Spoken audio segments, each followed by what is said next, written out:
दोस्तों, हम सब रोजमर्रा की जिंदगी में कई सारे काम करते रहते हैं और बहुत सारी चीजों पर हमारी नजर जाती ही रहती है, लेकिन हम अधिकतर चीजों को इग्नोर कर देते हैं और हमारा ध्यान ही नहीं जाता कि आखिर उस चीज के पीछे भी कोई विज्ञान है या फिर कोई मान्यता है। अरे अरे रुको भाई रुको, मैं इसकी नहीं बल्कि सोना यानी गोल्ड की बात कर रहा हूँ। अरे ये क्लिप किसने चला दी भाई? अरे काम पर भी ध्यान दे लिया करो यार। हाँ तो दोस्तों, हम में से बहुत सारे लोगों ने अपनी अब तक की जिंदगी में गोल्ड की ज्वेलरी तो खरीदी ही है। क्या हुआ, आपने नहीं खरीदी? अरे कोई बात नहीं, कभी तो खरीदोगे। चलो नहीं भी खरीदोगे, ये वीडियो तो देख लो भाई साहब, क्या पता किसी को बताना ही पड़ जाए। चलो मुद्दे पर आते हैं, और मुद्दा ये है कि सोने यानी गोल्ड की ज्वेलरी को जिस पेपर में पैक करके दिया जाता है उसका कलर पिंक ही क्यों होता है? सोचा है कभी? नहीं सोचा तो कोई बात नहीं, इस वीडियो को देख लीजिए, खुद समझ आ जाएगा। दोस्तों, सिंपल सा लॉजिक है कि गोल्ड की ज्वेलरी पिंक कलर के रैपर में ज्यादा अट्रैक्टिव और चमकदार दिखाई देती है, लेकिन सवाल पैदा होता है कि ऐसा क्यों है? तो भाई इसका जवाब आपको ज्वेलर यानी सुनार तो दे नहीं पाएगा, लेकिन हम जरूर इसका जवाब देंगे, वो भी विज्ञान की मदद से। भाई लोगों, आपने अपनी विज्ञान की किताब में प्रकाश परावर्तन यानी लाइट रिफ्लेक्टिविटी के बारे में तो पढ़ा ही होगा। क्या हुआ, नहीं पढ़ा? अरे मैं उनकी बात कर रहा हूँ जो वाकई में पढ़ाकू बच्चे थे, उनकी नहीं जो स्कूल सिर्फ घर वालों और मास्टरों का उल्हाना उतारने जाते थे। तो भाई प्रकाश परावर्तन या फिर लाइट रिफ्लेक्टिविटी को उसकी इंटेंसिटी यानी तीव्रता से नापते हैं। नहीं समझे?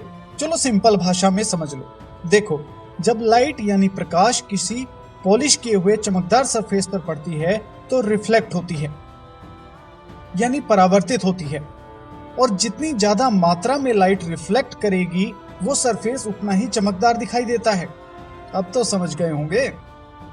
अब आप कहेंगे कि यह आदमी हमारा पागल बना रहा है, भला लाइट के रिफ्लेक्ट करने का सोने को पिंक कलर के पेपर में पैक करने से क्या लेना देना? लेकिन भाई मेरी मानो तो लेना देना है। ये मैं नहीं बल्कि साइंस कहता है। तो सुनो भाई, विज्ञान कहता है कि हर एक रंग की अपनी अलग लाइट रिफ्लेक्ट करने की क्षमता होती है।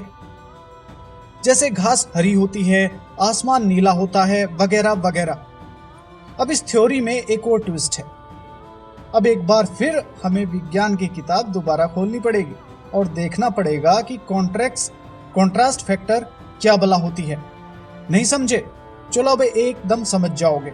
उदाहरण ही ऐसा खतरनाक है, किसी को बुरा लगे तो पहले ही हाथ जोड़कर माफी चाहता हूं। क्या आपने कभी किसी आंटी को नहीं देखा?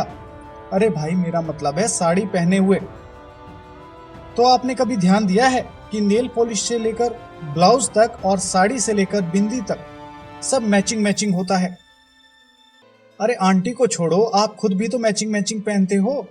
जैसे किसी पार्टी में आप पहनते हो coat pant tie shoes shirt, पर सोचते ही नहीं कि ऐसा करते क्यों हो। चलो हम बता देते हैं, ऐसा कॉन्ट्रास्ट फैक्टर की वजह से किया जाता है, जिससे पूरी पार्टी में आप ही आप दिखाई देते हो। इसलिए सोने की ज्वेलरी को भी एक ऐसे बैकग्राउंड यानी पिंक में रखा जाता है जिससे वो बढ़िया चमकदार और अट्रैक्टिव दिखाई दे। वैसे भी हर एक रंग की अपनी अलग विशेषता है, जैसे कि गुलाबी यानी पिंक कलर की समृद्धि, खुशी, सुख, उल्लास, जीवंत और सकारात्मक रंग इसे माना जाता है। भाई उम्मीद तो यही है कि मैं समझाने में कामयाब हुआ हूँ और आप समझने में कामयाब हुए हैं कि सोने को पिंक कलर के रैपर में ही क्यों पैक किया जाता है। अगर मेरी बात में आपको 2.5 किलो वजन नजर आया हो और इस वीडियो को देखने में मजा आया हो तो भाई लाइक का बटन तो बिल्कुल भी मत दबाना भूलना, 100% दबाकर ही जाना। और अगर वीडियो पसंद ना आई हो तो भी लाइक तो दबा ही देना भाई। इस वीडियो को सोशल मीडिया जैसे फेसबुक और व्हाट्सएप पर शेयर जरूर कर देना। और भाई आप कहोगे तो जरूर कि भिखारी से ही पाला पड़ गया, लेकिन भाई अगर चैनल सब्सक्राइब नहीं किया अब तक तो जरूर कर दियो भाई, पुण्य मिलेगा आपको। चलो मिलेंगे अगली वीडियो में, तब तक के लिए टाटा बाय बाय।